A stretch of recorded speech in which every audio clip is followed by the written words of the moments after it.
Good evening. I'm John Batchelor. This is the John Batchelor Show. The explosions in Boston. My professionals are here. John Avlon of CNN Newsweek and the Daily Beast, John Fund of the National Review Online, and David Drucker of Roll Call. He writes the Goppers column to comment on Boston, but we do not have new information. We have what you've all heard today, again and again and again.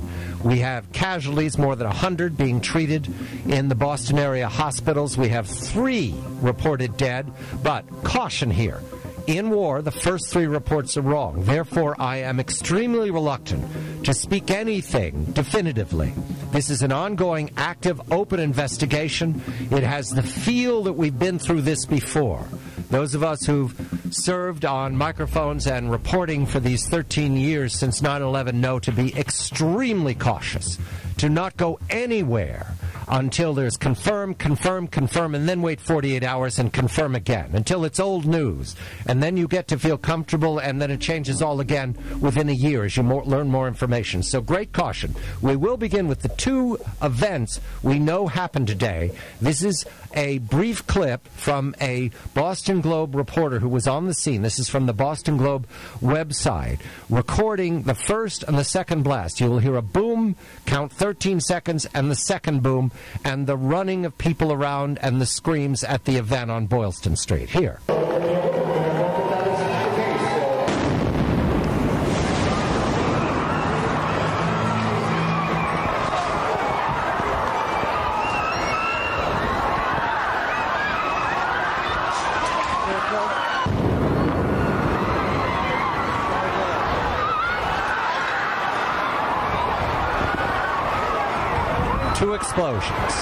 Two explosions. We have information reported that there were 5 additional packages or similar devices discovered. Not confirmed, just reported. We also have reports about possible persons of interest. I leave all that alone because my professionals are here to comment. Each of us approach this kind of story in our own way for the reporting that we do. Mr. Avlon, I welcome you tonight. Good evening to you. The events are fresh, and we have casualty reports. We have conferences at the hospital, but we do not have anything about the perpetrators or the motive or even, in fact, the scale of the attack. A very good evening to you, John. What were your first thoughts? Did you relive 9/11? What were you thinking as you saw the news on your Twitter feed? And this attack is very different than 9/11. I was directly involved with 9/11, working for the mayor of New York at the time. But of course, the sight of a domestic terrorist attack in a great American city, in this case, in such a celebratory spot at the end of a marathon on Patriots Day, it's horrific. And it does remind us once again of what we should never forget, which is that terrorism is always one bad day away from being the #1 issue in America. We cannot take any of it for granted. But as you wisely said, we are still in a fog of war state. And that can't be overestimated enough. We are still fact-finding. And you know, we can, we don't know whether this is a lone wolf attack or an al-Qaeda attack or something else. What we do know is that the sequential placement of the bombs is paramilitary in its nature. It's something that terrorist groups train for to maximize destruction and distraction. And the placement here at the end of the marathon is especially cruel. And these images in this day will be with us for a long time, but we are still establishing the facts of who and why. And our thoughts and our prayers are with everyone in Boston tonight. Mr. Drucker, New York moved very quickly to start extra security after the events today. Was that also true on the Capitol, on the Hill, and in Washington? Good evening to you, David. Good evening, John. And yes, that was true. There remains tonight extra security around the White House. There is no pedestrian traffic on Pennsylvania Avenue, which, as you know, is a pedestrian-only thoroughfare in front of the White House. There is sets of security around Capitol Hill and at different points in Washington, D.C. that is likely to remain. And, you know, I think the next couple of days and probably weeks is going to be, in addition to everything else going on in Washington that we'll be talking about, going to be about members of Congress trying to find out, along with the administration, what happened and, you know, what needs to be done to both hunt down whoever did this and try and prevent future attacks.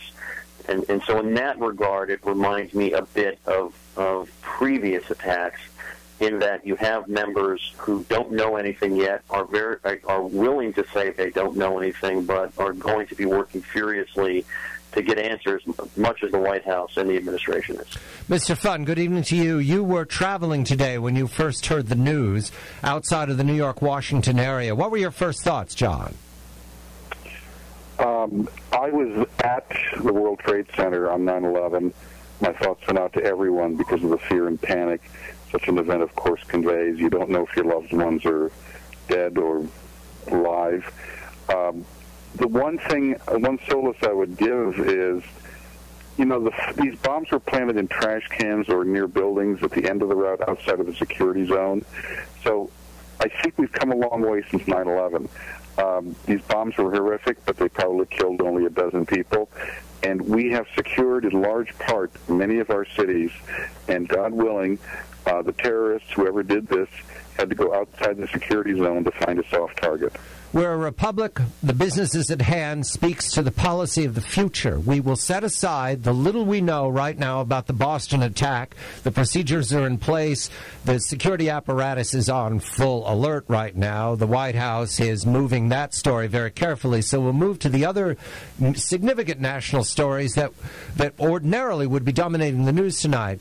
I begin with immigration. David, you moved a story today about immigration and Senator Rubio. There have been remarks the last 2 days that have been difficult to interpret from a great distance. Is Senator Rubio signing on to the immigration bill, and what does that mean exactly? What is he signing on to, David?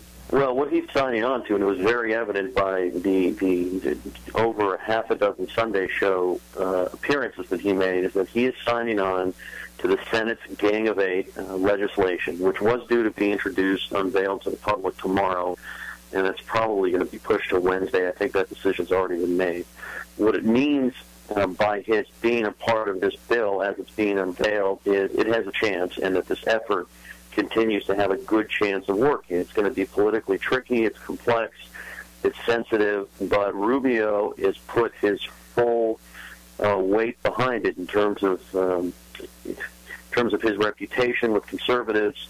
He is making the pitch. He's taking us back to the talk show circuit, and that means that this thing has legs. And as long as he's a part of this, I believe, my reporting leads me to believe, that it can happen, and that it can also happen in the House, although in the House we're dealing with some different pressures and different factors. Senators McCain and Schumer are supposedly headed to the White House tomorrow, according to Politico.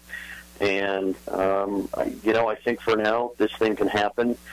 Senator Leahy had pushed off hearings on this to give people more time to read it after it was unveiled, and he announced a second hearing in his Judiciary Committee. These are all good signs for passage in some form in the Senate. David Drucker of Roll Call, he writes Goppers, John Avlon of CNN Newsweek and the Daily Beast, and John Funn of the National Review Online. I'm going to ask Mr. Avlon and Mr. Funn to comment on the immigration, because that is a significant piece of legislation for the second Obama term. And with Rubio on board, I know it's early yet, but it sounds like it's got the push of the conservative part of the Republican Party from a presidential contender for 2016. I'm John Batchelor.